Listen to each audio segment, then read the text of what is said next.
Hello everyone! Magandang araw sa inyo lahat. Welcome back sa aming YouTube channel, Farm TV Realty Lopez. This is Luis, one of your site locators today. Ngayong araw ay nandito tayo sa bayan ng San Narciso, Quezon. Meron tayong isa site na property na may sukat or lawak na 15.7 hectares, so hektarya. Mula sa bayan ng San Narciso may mga 9 kilometers po ang layo, and right now, or ang iba lang sa ngayon is nag-start ako dito sa may parang hangganan ng property. Kasi usually sa simula ako nagsistart eh. Pero gusto ko lang ipakita yung part na to ng property na yung medyo masukal na part ng property. As you can see, meron yung sapa, ayun yung pinaka-boundary ng property natin. Bale, papunta po doon yung property natin. Wala rin lang masyadong madaanan ngayon at medyo may pagkamasukal nga siya. Wait, try kong babain.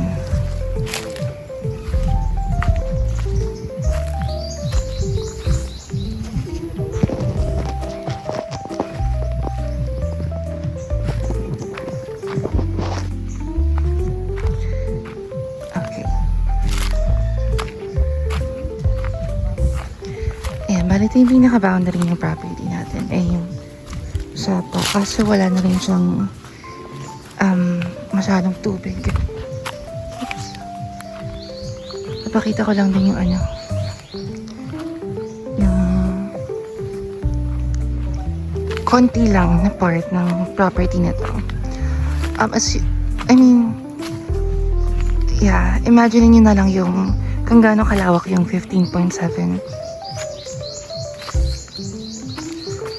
So almost na siya, 16 hectares na.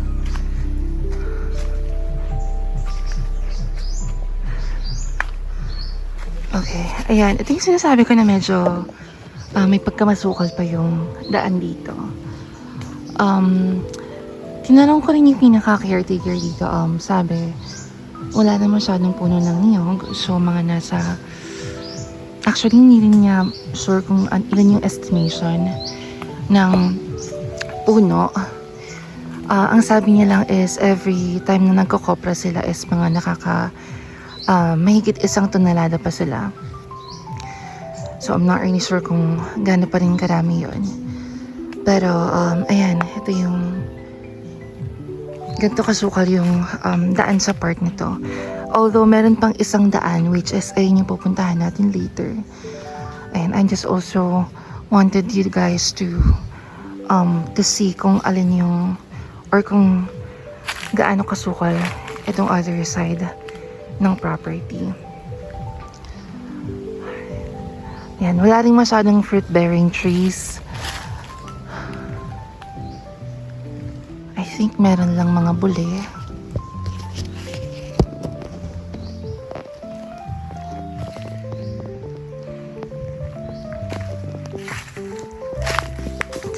Hindi rin kasi natin masyadong mapasok at baka meron dyang ahas since again masukal nga dun sa part na to.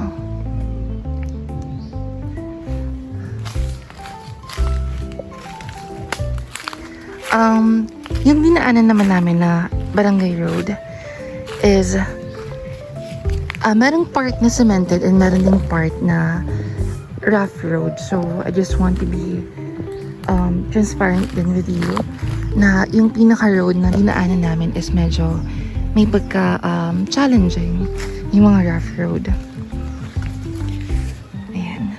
Also pala itong property is malapit na rin sa dagat, siguro mga nasa more or less 300 meters na lang. So later dun sa other part or sa other side maybe kaya nating ipakita.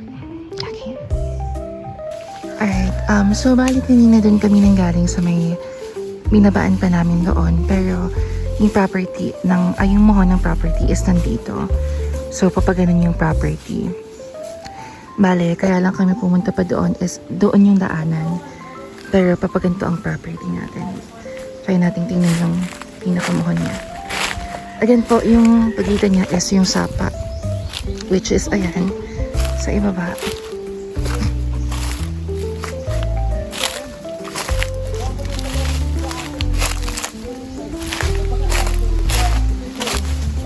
Kaya itong sapa na to is yung connected dun sa sapa na pinakita ko kanina.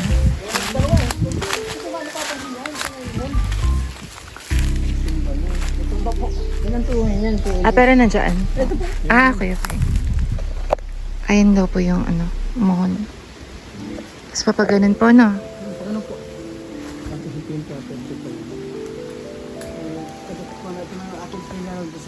Kaduktong nandoon kanina. Doon pala ito maganda tingnan. Bale, ito pong side na to is kasama pa rin. Ito pong... Okay. Pababa po na yan. Okay. Pag ganun daw ang property. Yung sa binabaan natin kanina. Okay guys. So, nandito na tayo sa kabilang side ng property. Bale, yung again sa nauna nating pinuntahan kanina is yung pinakadulo ng property.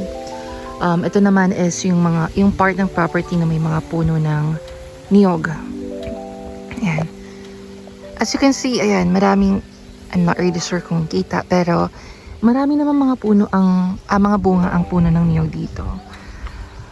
Although parang itong part lang talaga yung may mga puno ng niyog. Ayan.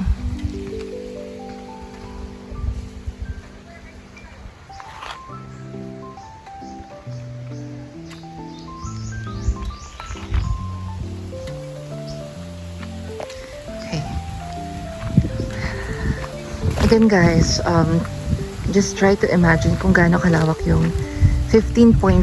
So, hindi naman talaga natin siya malilibot ng buo or may ipapakita sa video. But at least, para lang magkaroon tayo ng idea.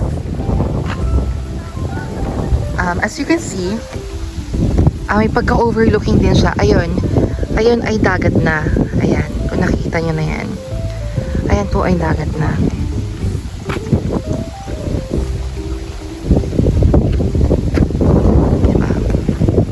Sarap ng hangin dito.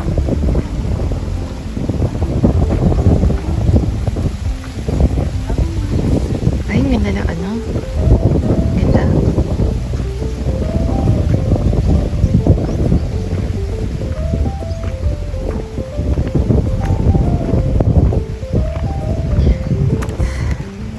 Kuwari ko yung pinakuwari itong part na to.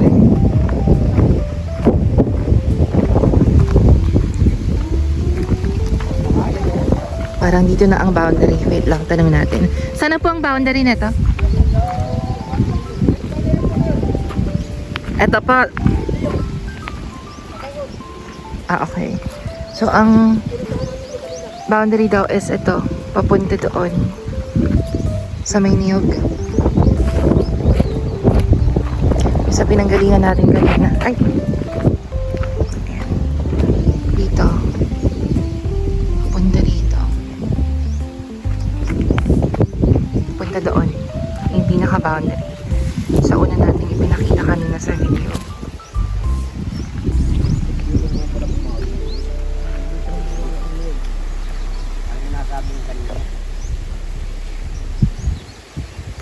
Doon sa kabilang part na yun, di ba po ay may marami pang mga niyog?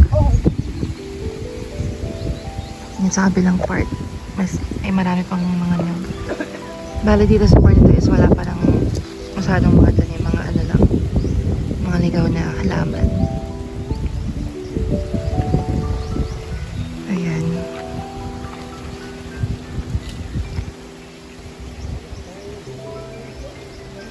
Again din tayo nang galing kanina guys. Sa kabilang part ng itong parang bundok na ito. Doon tayo nang galing kanina sa pinaka-introduction ng video. Okay. Ayan. Pero maganda dito is, ayan nga, may overlooking. So, tanaw naman yung dagat talaga.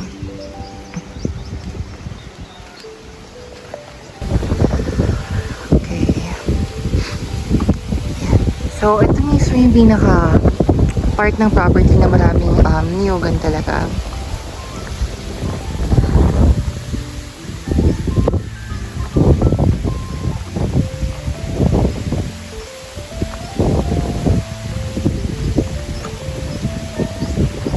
Yung dinaanan po natin, private yan, di ba?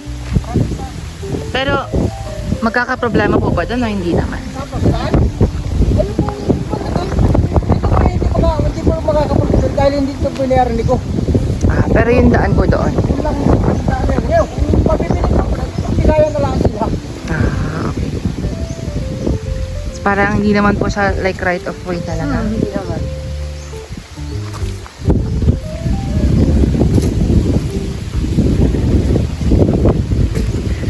Ayan. Ayan, maraming talagang niyog din naman. Dito sa part na to. And then din sa kabilang part, marami pa talagang mga niyog.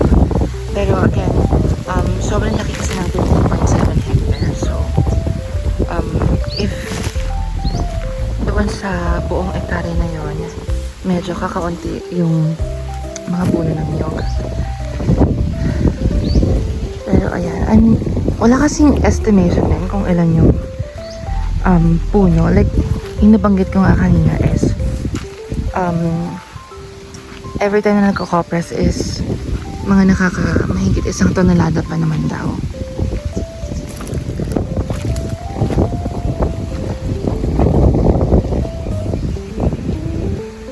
Ayan, wala rin masyadong maipakita.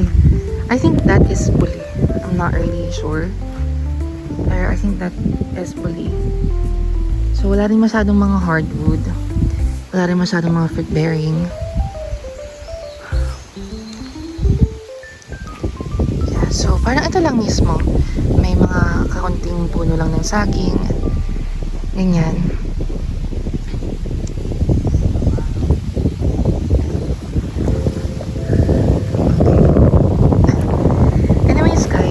If you have any questions mo or any, mag-i-inquire kayo, just do not hesitate to send a message or call the numbers on the upper right side of this video.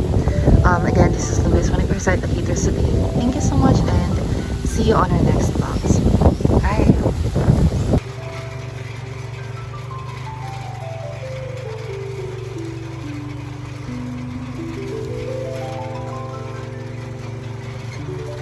Okay, so one more information that I forgot to say is meron daw mismo tangke ng tubig dito sa property para nandyan daw sa part na yan. So, ayan, wala namang magkaka-problem sa source of water. Okay, try pa natin tingnan dito sa part ng property nito. Oops!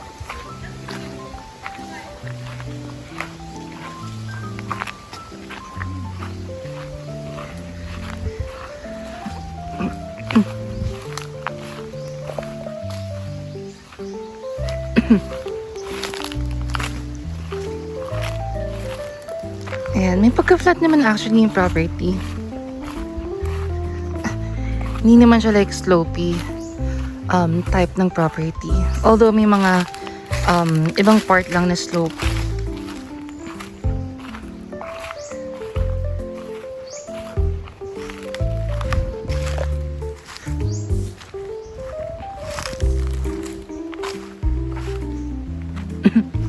Meron yatang mga bahay din dyan.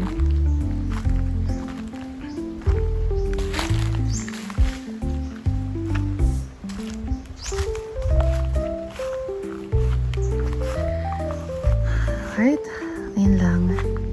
Again, see you on the next vlogs.